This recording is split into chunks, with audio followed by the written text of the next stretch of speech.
Ya, baik hadirin, alhamdulillah pada pagi hari ini Allah izinkan kita untuk kembali berjumpa.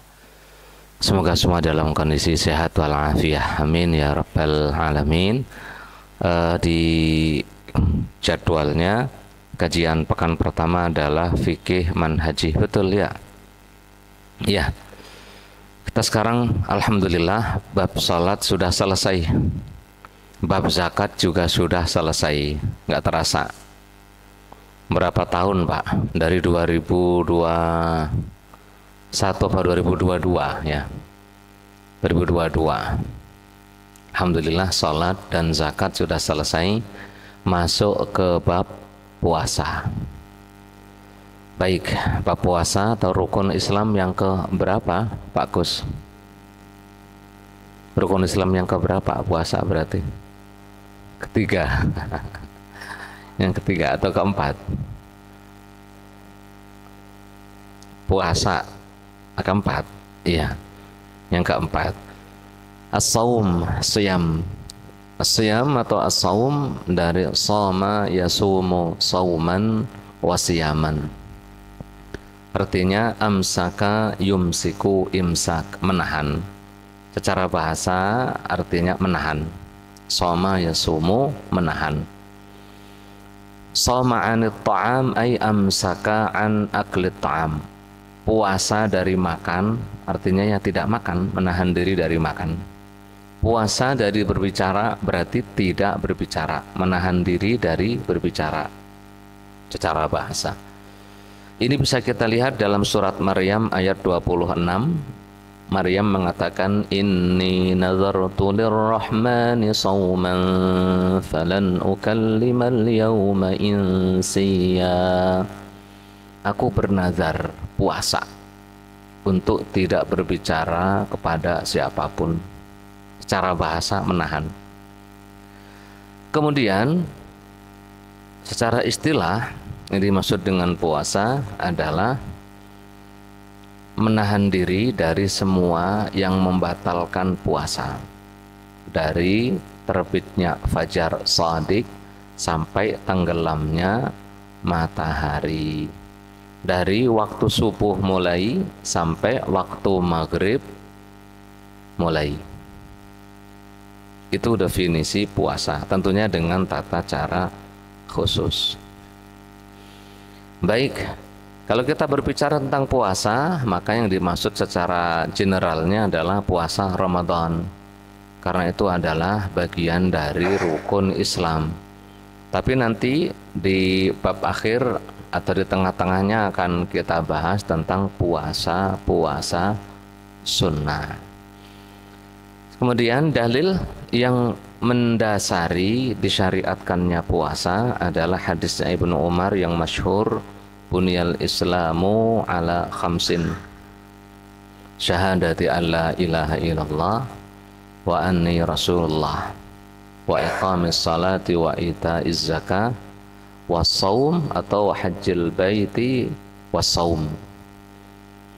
Islam dibangun berdasarkan 5 pondasi. Salah satunya disebutkan oleh para ulama adalah puasa. Disebutkan oleh Rasul, maksudnya salah satunya adalah puasa di bulan Ramadan.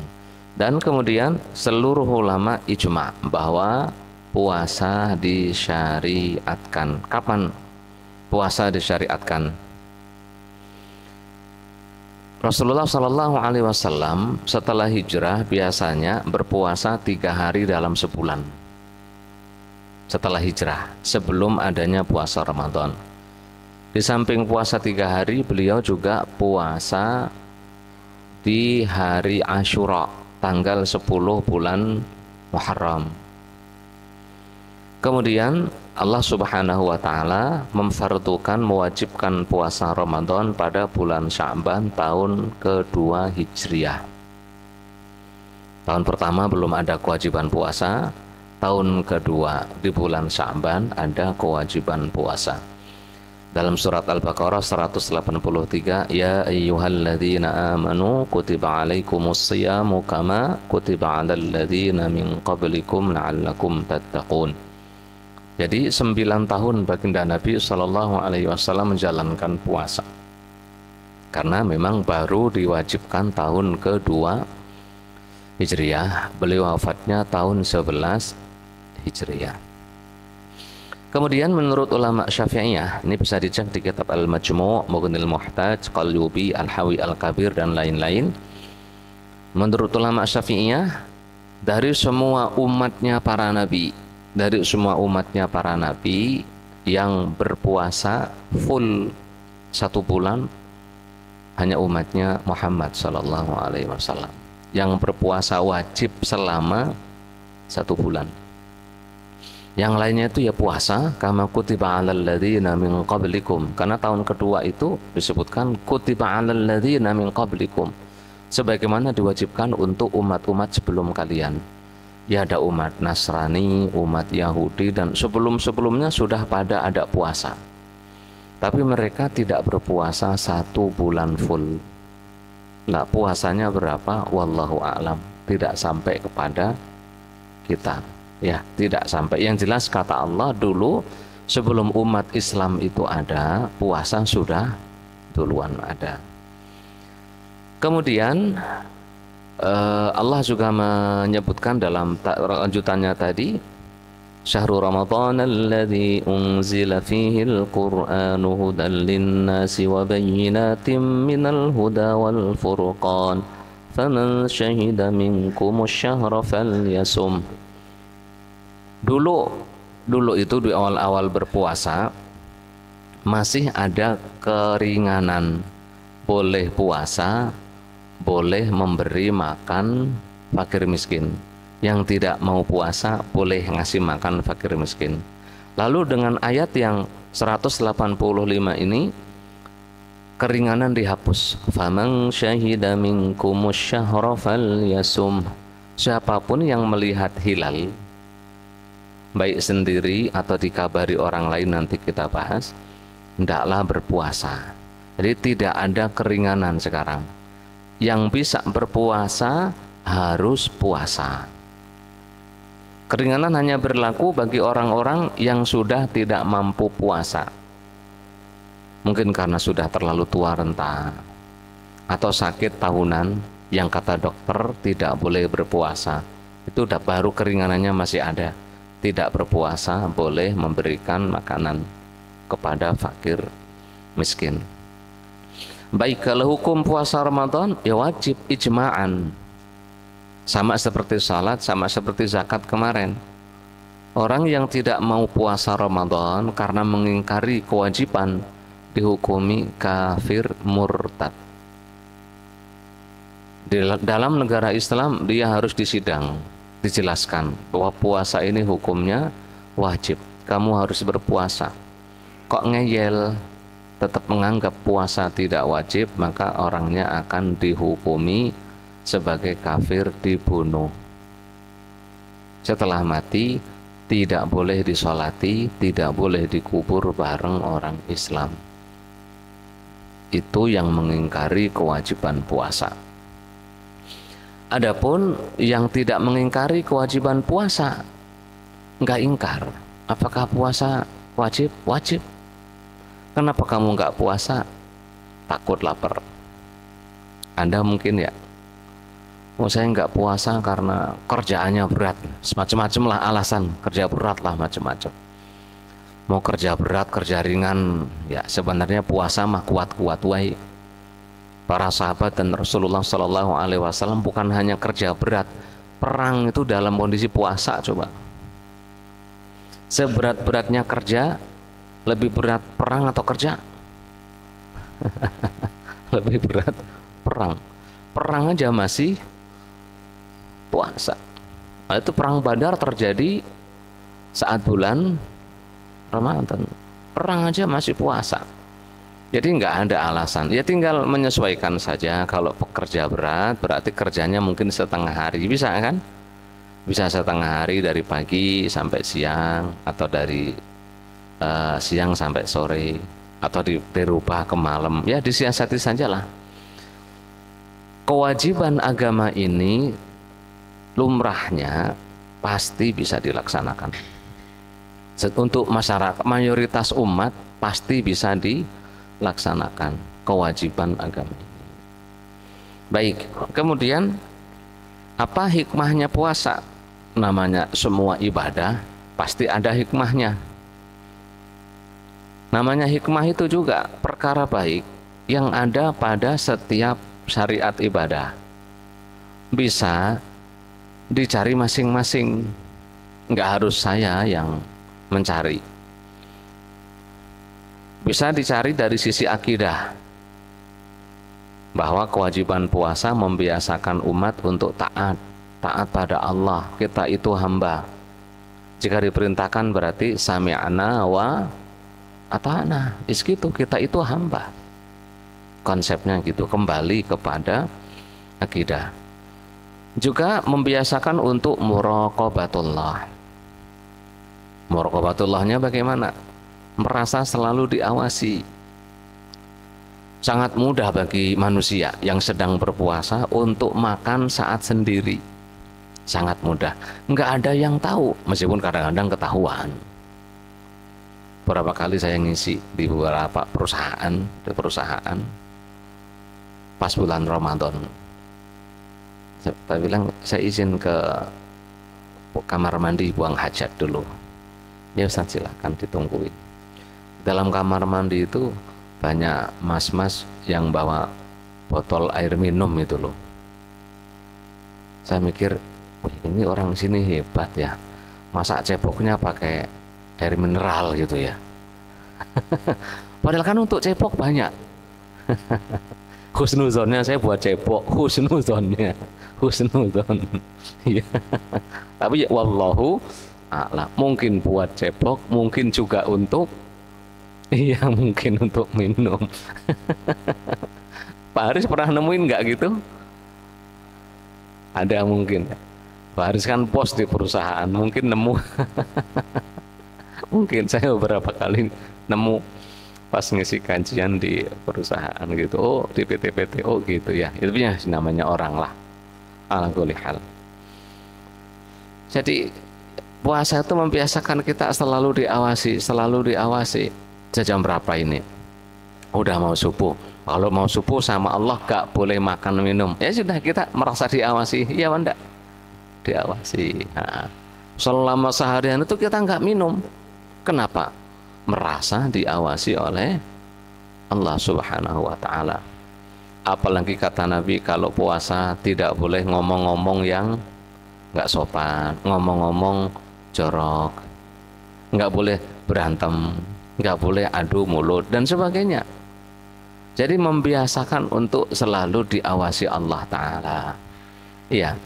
Kemudian ada juga yang hikmahnya itu kembali kepada tarbiyatun nafsi, pembinaan jiwa, pensucian jiwa. Iya, dengan cara ya adanya puasa, akhirnya makan, minum, jadi terjadwal. Bismillah.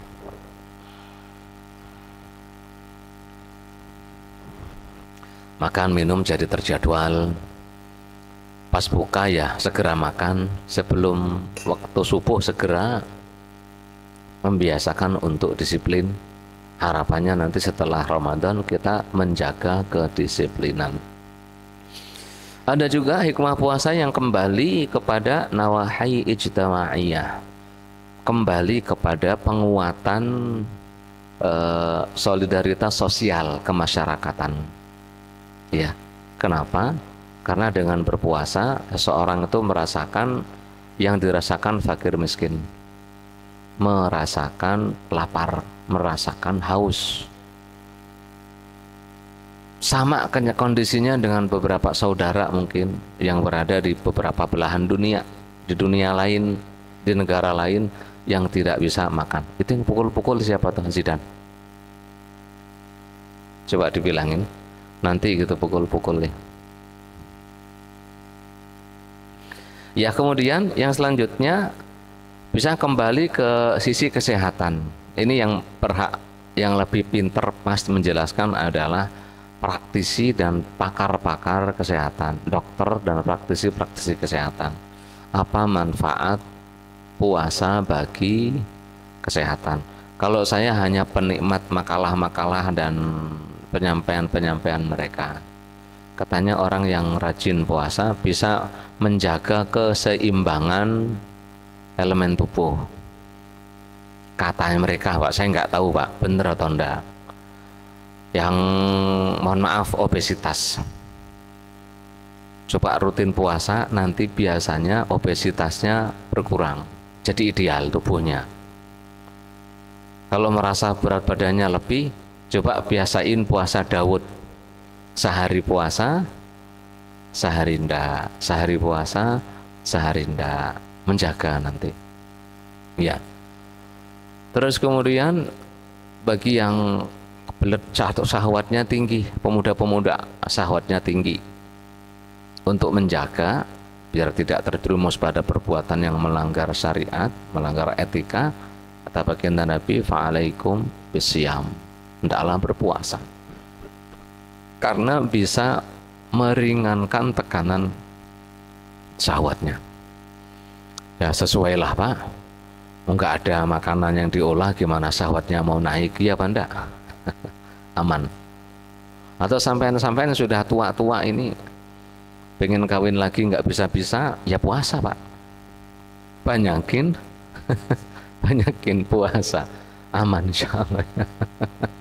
Banyakin puasa biar libidonya tidak terlalu liar. Ya. Baik, dan ya silahkanlah dicari sendiri terkait manfaat puasa dari sisi kesehatan. Pembahasan selanjutnya, fasal yang kedua, bagaimana menentukan Ramadan sudah masuk atau belum. Sebelum masuk pembahasan ini, yang perlu sampaian dan kita ketahui bahwa yang berhak untuk menentukan, mengumumkan kapan puasa dan kapan lebaran, kapan jihad adalah pemerintah, bukan individu, bukan yayasan, bukan parpol, bukan ormas. Segede apapun ormasnya, sehebat apapun parpolnya, sepinter apapun seorang ulama, tidak berhak mengumumkan kepada masyarakat besok puasa. Yang berhak mengumumkan adalah pemerintah. Karenanya sepanjang sejarah Islam yang mengumumkan selalu pemerintah.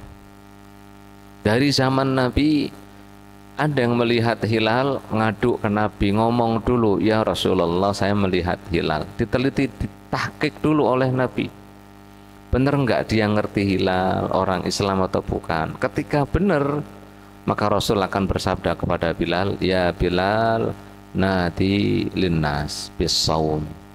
Wahai Bilal, perintahkan, serukan kepada, umumkan kepada manusia puasa besok.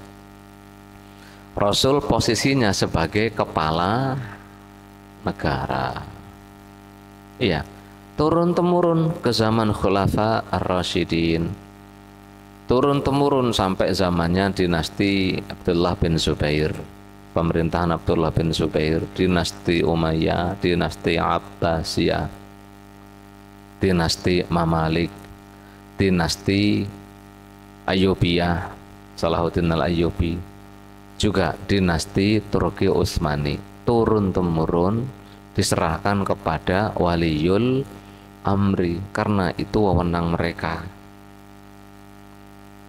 Imam Al-Qurtubi menyebut dalam tafsirnya ada tujuh hal, seingat saya yang kita wajib harus benar-benar taat kepada pemerintah untuk menghindari faudo, kekacauan. Yang disebut salah satunya kapan puasa dan kapan lebaran, ngikut pemerintah.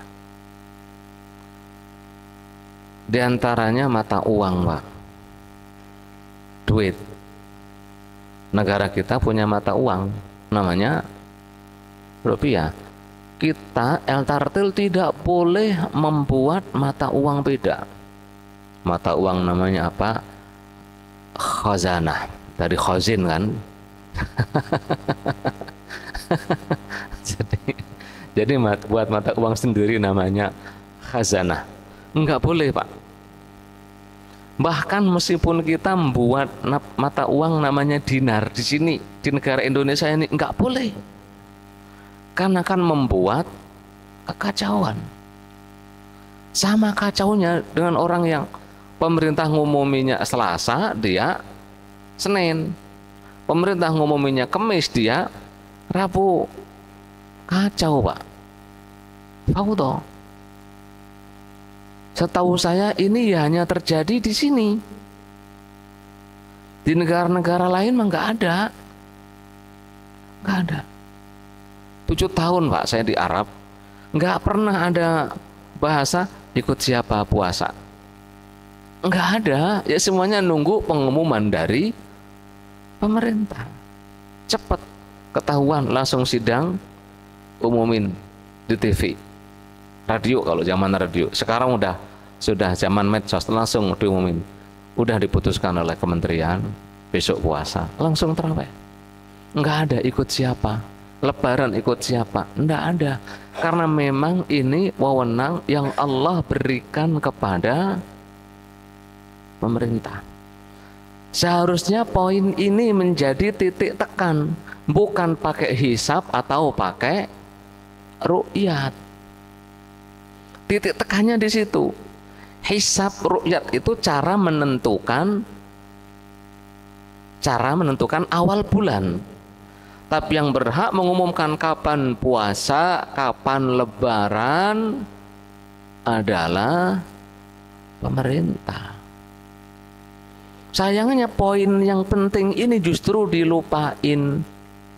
Sibuk pakai ru'yat atau hisab. Paham, Pak? Saya ulangi, poin pentingnya apa? Yang berhak mengumumkan kapan puasa, kapan lebaran adalah pemerintah. Itu ijma, sepakat. Nah, sedangkan ormas partai apapun enggak berhak untuk mengumumkan. Nanti akan ada pembahasan. Kalau orang melihat hilal, dia tahu hilal nampak, tapi kesaksian dia ditolak oleh pemerintah. Kalau dia yakin, dia suruh puasa sendiri. Ngajak orang, enggak, bukan wewenang dia. Miris ketika egoisme ilmiah. Iya, arogansi ilmu diterapkan di masyarakat yang begitu majemuk gara-gara semua merasa pengen bener, merasa pinter, merasa berhak untuk menentukan. Akhirnya yang kita temukan, satu kampung puasanya beda-beda. Mending masih satu kampung, kadang satu RT, kadang satu keluarga. Bapaknya puasa Senin, emaknya puasa Minggu, anaknya puasa Sabtu mungkin malah. Kacau, Pak. Nggak boleh itu. Paham ya? Nah, bagaimana metodologi menentukan awal bulan? Itu yang pertama, ru'yatul hilal, melihat. Melihat hilal di sini menurut jumhurul ulama, maksudnya melihat dengan mata. Rasul bersabda dari hadis Ibnu Umar, "Idza ra'aitumuhu fasumuh wa idza ra'aitumuhu fa'aftiru fa in ghumma 'alaikum faqturuh." Ya. Jika kalian melihat hilal, puasa. Kalian melihat hilal, lebaran. Kalau tidak melihat, maka faqduru, dikira-kira itu namanya hisab. Caranya bagaimana? Nah, caranya nanti menyempurnakan bilangan Sya'ban jadi 30 hari. Sumu li ru'yatihi wa aftiru li ru'yatihi. Hadis sahih Bukhari Muslim. Berpuasalah karena melihat hilal dan lebaranlah karena melihat hilal. Kalau ketutupan, sempurnakan Sya'ban menjadi 30 hari. Ya, Ibnu Abbas meriwayatkan, Ja'a Arabiyyun ila Rasulillah sallallahu alaihi wasallam faqal inni ra'aitu hilal Ramadan. Ada seorang badui yang tinggal di pelosok datang menemui Nabi. Ya Rasulullah, aku melihat hilal Ramadan. Rasul bersabda, atasyhadu an la ilaha illallah, engkau orang Islam bersaksi la ilaha illallah? Dia mengatakan, na'am. Ya. Tanya, engkau mengakui aku Rasulullah? Dia mengatakan iya. Qal ya Bilal adzin finnas falyasumu ghadan. Hadis Ibnu Hibban, Hakim dengan sanad sahih. Bilal, serukan, iklankan, umumkan kepada masyarakat besok puasa. Yang ngumumin siapa? Nabi. Lah iya apa enggak? Melalui menteri pengumuman. Siapa menteri pengumumannya? Bilal bin Rabah. Zaman dulu mungkin Bilal masih lingkupnya kecil, keliling-keliling aja. Ketika sudah besar, belum ada medsos, belum ada TV, belum ada radio. Di Kesultanan Turki Utsmani biasanya Pak nyalain itu loh, apa zaman dulu yang di senjata yang kayak sekarang rudal, yang disumet, dinyalain itu loh Pak, meledak duat meriam. Iya, zaman dulu tuh nyalain meriam. Jadi kalau di istana sudah jedar, nanti diikuti cabang sono jedar, ngumumin, oh denger meriam, berarti besok puasa. Itu kebiasaan dari Turki Utsmani itu. Nanti kita ada warisannya, nyalain karbit. Ada ya zaman dulu ya, karbit. Ya yang kayak meriam di apa dinyalain jedul jadi mainan. Ya. Itu sejarahnya. Pernah ngerasain Pak Arman dulu nyalain karbit pakai bambu, kalau enggak apa namanya di tanah gitu ya. Gitu ya. Pernah mungkin nyalain. Nah itu sebagai bentuk kebiasaan untuk mengiklankan bahwa besok puasanya. Belum ada medsos, sulit untuk menjangkau. Jadi kalau meriam duar itu kan berapa radiusnya kan, apalagi di tempat tinggi, dar, oh besok puasa. Cara ngumumkannya seperti itu. Baik, kemudian untuk menentukan puasa itu ya harus ada yang melihat minimal satu di hilal puasa. Minimal satu orang, orangnya terpercaya, ngerti permasalahan hilal, ngerti konsep hilal itu seperti apa, ilmunya ngerti, monggo silakan. Tapi kalau ada yang asli, penggantinya yang nggak dipakai. Aslinya ru'yat, penggantinya hisab. Ngapain ada yang asli, yang mengapain dipakai yang pengganti kalau ada yang asli? Gini, sampean kalau mau ganti spare part motor mobil, seandainya ada pilihan asli sama KW, pilih mana Pak? Nah ya kaidahnya, idza wujidal asl, kalau yang asli ada, badalnya tidak dipakai. Rasul nyuruhnya ngelihat, meraktekinya lihat dengan mata. Kenapa kok ngeyel bahwa lihat itu adalah lihat secara ilmiah, dihitung? Nggak masuk Pak. Makanya turun-temurun ya tetap melihat dan melihat. Tapi kan pengennya menyatukan umat Islam di seluruh dunia. Wis tau nggak usah sok-sokan, ente aja diajak bersatu satu negara nggak mau. Gimana mau nyatuin seluruh? Ente diajak, ayo kita bersatu satu negara dulu dah. Permasalahan yang ini, ilmuwannya yang merasa cerdik cendikiannya, ilmuwannya tahan dulu, ngalah dulu untuk persatuan, untuk kesatuan bangsa, biar kelihatan rukun. Kagak mau, malah nyalahin yang pakai ru'yat. Harusnya ikut kami, biar bisa seluruh dunia bakal dalam satu penanggalan. Ya nggak ada, nggak mau. Sono mereka juga sudah punya konsep sendiri negara masing-masing. Iya apa enggak? Lala iya. Kita bisa bersatu sekup terbesarnya satu negara. Ayo bareng biar yang ngumumin adalah pemerintah. Kok nggak sama dengan sampean? Ya wis gak apa-apa, ngikut pemerintah. Toh pemerintah juga mengakomodir, ilmuwan-ilmuwan juga diterjunkan. Iya apa enggak? Wallahu a'lam bishawab. Ya, seperti itu. Bagaimana kalau ada orang ketemu Nabi di saat mimpi? Mimpi ketemu Nabi.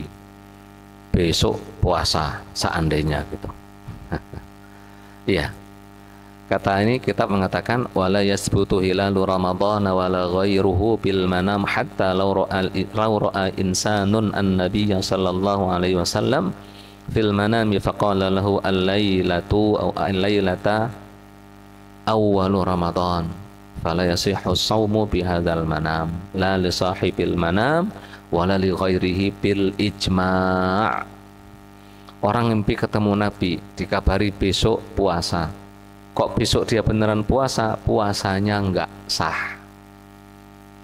Untuk dia sendiri enggak sah, kalau ada orang yang percaya ke dia ikut puasa juga enggak sah bil ijma'. Ini kitab Al-Mu'tamad fil Fiqh Syafi'i. Karena hukum syariat la yasbutu bil manamat. Hukum syar'i tidak bisa ditetapkan dengan mimpi. Wallahu a'lam bishawab. Mudeng ya? Bagaimana orang yang tidak memungkinkan baginya untuk melihat hilal, mendengar hilal, enggak tahu bulan, bagaimana puasanya? Emang ada orang seperti itu? Ada, Pak? Lah kalau sampean, ya ini seandainya lah, sampean tersesat di hutan, Pak, berbulan-bulan, lupa sampai bulan apa. Iya, tapi nyadar bahwasanya dalam setahun itu harus puasa. Iya, paham? Jadi harus ngira-ngira, ini bulan apa ya, saya masuk lalu itu bulan apa, dihitung-hitung, dikira-kira, kayaknya lebaran pas sebelum saya tersesat itu sepertinya ini bulan ini gitu Pak, dikira-kira Pak, sepertinya ini bulan ini. Nah, Ramadannya kapan? Silahkan puasa. Selama berdasarkan ijtihad, maka puasanya dianggap sah. Nanti setelah keluar dari hutan, mungkin dua tahun baru keluar dari hutan. Kok ternyata puasanya kok ya pas sama dengan bulannya, pas di Ramadan ijtihadnya, kira-kiranya pas selesai. Kok kira-kiranya itu dia sudah berusaha beristihad memperkirakan, kok beda? Wis gak masalah, ya. Ya, gak masalah seperti itu ya. Wallahu a'lam bishawab. Paham ya? Wallahu a'lam bishawab. Setelah itu kita masuk ke syarat-syarat puasa. Ada pertanyaan silahkan di dalam di luar tema.